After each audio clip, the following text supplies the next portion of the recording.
శ్రీగురుభ్యో నమః. నమో దేవ్యై మహాదేవ్యై శివాయై సతతం నమః. నమః ప్రకృత్యై భద్రాయై నియతాః ప్రణతాస్మతాం.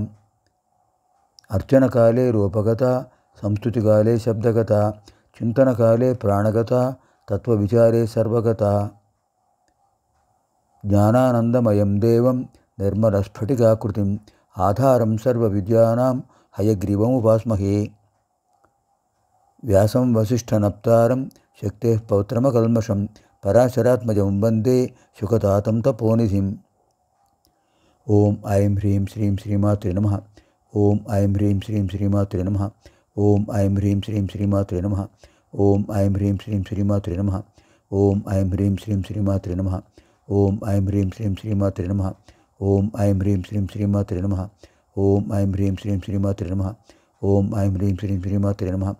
ఓం ఐం హ్రీం శ్రీం శ్రీమాత్రే నమః. ఓం ఐం హ్రీం శ్రీం శ్రీమాత్రే నమః. ఇదానీం వయం సర్వే 3 శ్లోకే ప్రవిశామః. ఇప్పుడు మనం 103వ శ్లోకంలో ప్రవేశిస్తున్నాం. ఈ 103వ శ్లోకంలో ఉన్న నామాలతో లాకిన్యంబా స్వరూపం పూర్తవుతుంది. లాకిన్యంబా స్వరూపం ఇందులో పూర్తవుతుంది.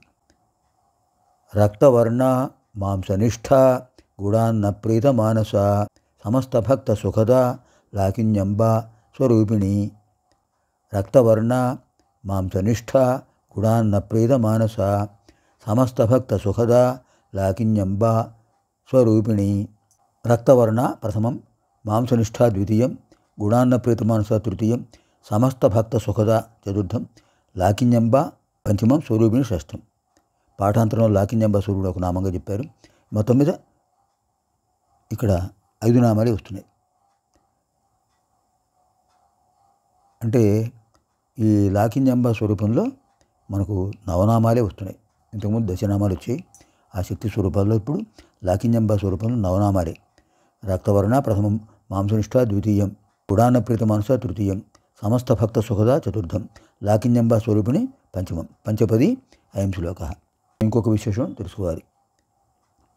రక్తవర్ణ మాంసనిష్ఠ, రక్తవర్ణ మాంసనిష్ఠ ఆ 2 నామాలతో మనకు పంచమ శతం పూర్తయిపోతుంది. పంచమ శతక మంత్రం అంటే ఈ శ్లోకం అయిన తర్వాత పంచమ శతక మంత్రాలు అధ్యయనం చేద్దాం, ఒకసారి జపిద్దాం.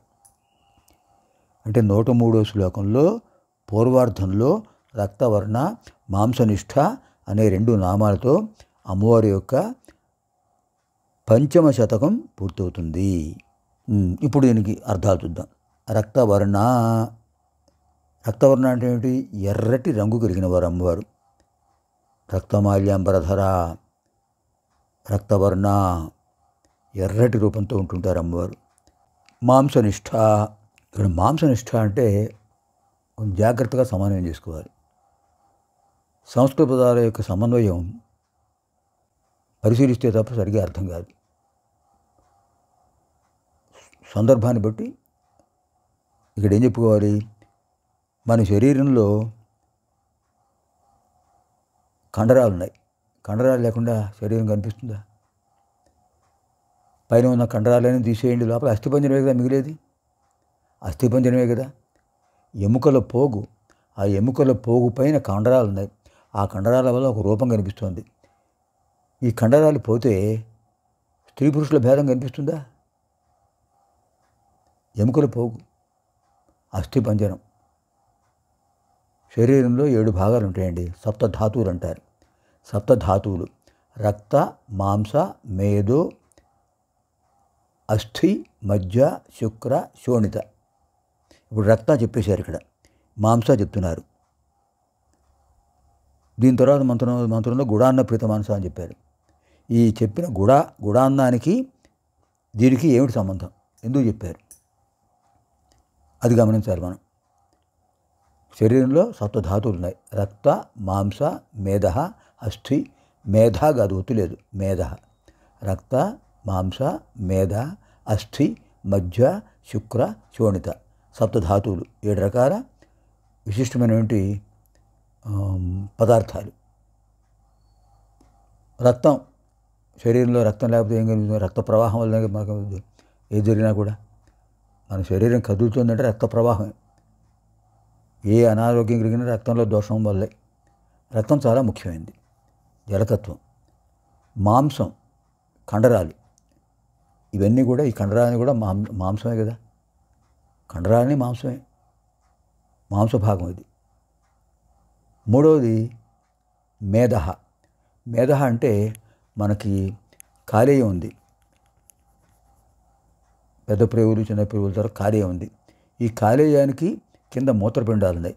ఈ మూత్రపిండాలకు కాలేయానికి మధ్య ఒక సన్నటి పల్చటి పొర ఉంటుంది, మాంసపు పొర, కండరపు పొర. దాన్ని ఏమంటారంటే మేధ అంటారు. ఈ మేధ అనేది శక్తి సమన్వయమైనప్పుడు ఆవిడ బాగుంటుంది ఆరోగ్యం. దీనికి మనం తీసుకునే పదార్థాల వల్ల కానీ లేదా తీసుకునే ఏదైనా అనారోగ్యం వల్ల కానీ దానికి ఆ మేధ అనేది చాలా పల్చటి రకం కండరపు పొరకి రంధ్రాలు, చిన్న చిన్నవి రంధ్రాలు ఎటువంటివైనా సరే పడితే అప్పుడు ఏమవుతుందంటే జీర్ణశక్తి తగ్గుతుంది, మూత్రపిండాల శక్తి తగ్గుతుంది. అప్పుడు మూత్రపిండ వ్యాధులు వస్తాయి, అజీర్ణ వ్యాధులు వస్తాయి. ఇది మూడవది, రక్త మాంస మేధ అంటే చాలా శక్తివంతంగా ఉండాలి ఇది. తర్వాత అస్థి. అస్థి అంటే ఎముకలు. ఎముకలు లేకపోతే ఏమిటంటే, ఎముకలే కదా మనకు రూపాన్ని ఇచ్చేది. మనకి కాళ్ళు, చేతులు, శిరస్సు, వెన్నెముక, ఇవన్నీ ఎముకలే. అస్థి, రక్త మాంస మేధ అస్థి, 4 రక్త మాంస మేధ అస్థి. మజ్జ. మజ్జ అంటే తెలుగులో మూలుగా అంటారు, సంస్కృతంలో మజ్జ అంటారు. అంటే ఎముకల మధ్య ఉండే ద్రవ పదార్థం, ఎముకల మధ్యలో ఉండే ద్రవ పదార్థాన్ని మజ్జ అంటారు. ఎముకలు అరిగిపోయాయి అంటుంటారు. అరిగిపోవడం కాదు, ఆ పదార్థం క్షీణించింది, అది అర్థం అక్కడ. అంతే, అది ప్రత్యేకంగా మజ్జ అంటారు. తెలుగులో మూలుగా, సంస్కృతంలో మజ్జ. ఇంకా 6, 7 ఏమిటి? శుక్ర, శోణిత. శుక్ర అంటే పురుషులలో ఉండే జన్యు పదార్థం, అంటే సంతానోత్పాదక పదార్థం. సంతానోత్పాదక పదార్థం శుక్ర, పురుషుల్లో ఉండేది. శోణిత స్త్రీల్లో ఉండే సంతానోత్పాదక పదార్థం. మొత్తం సప్తధాతువులు. ఈ సప్తధాతువులకు శక్తినిచ్చేది ఒక పదార్థం ఉందండి, అది గుడము. గుడం అంటే బెల్లం, మళ్ళీ పంచదార కాదు, గుడం. బెల్లం సప్తధాతువులు శక్తినిస్తుంది. అంచేత అమ్మవారు అంత గొప్ప విశేషమైన వర్ణన వసునేది వాగ్దత్తు అంత బాగా వర్ణించారు. అమ్మవారు మన శరీరంలో కండర రూపంలో ఉన్నారు.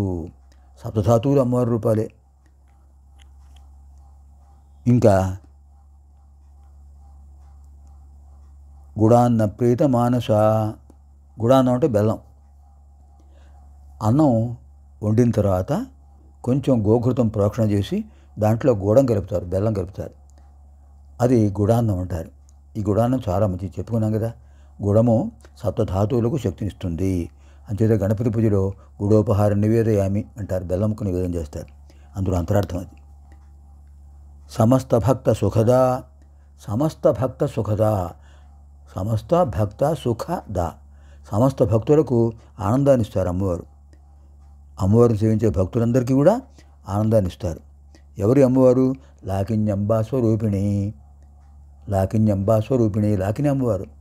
అమ్మవారి యొక్క రూపాల్లో, వివిధ రూపాల్లో ఇప్పుడు లాకిన్యంబా స్వరూపం చెప్పుకున్నాం కదా 102, 103 శ్లోకాల్లో. అలాంటి అమ్మవారు. ఇప్పుడు లాకిన్యంబా స్వరూపాన్ని వర్ణించే నామాలను కూడా జపిద్దాం. ఓం ఐం హ్రీం శ్రీం మణిపూరాభ్యునరయాయై నమో నమః. ఓం ఐం హ్రీం శ్రీం వదనత్రయ సంయుతాయై నమో నమః.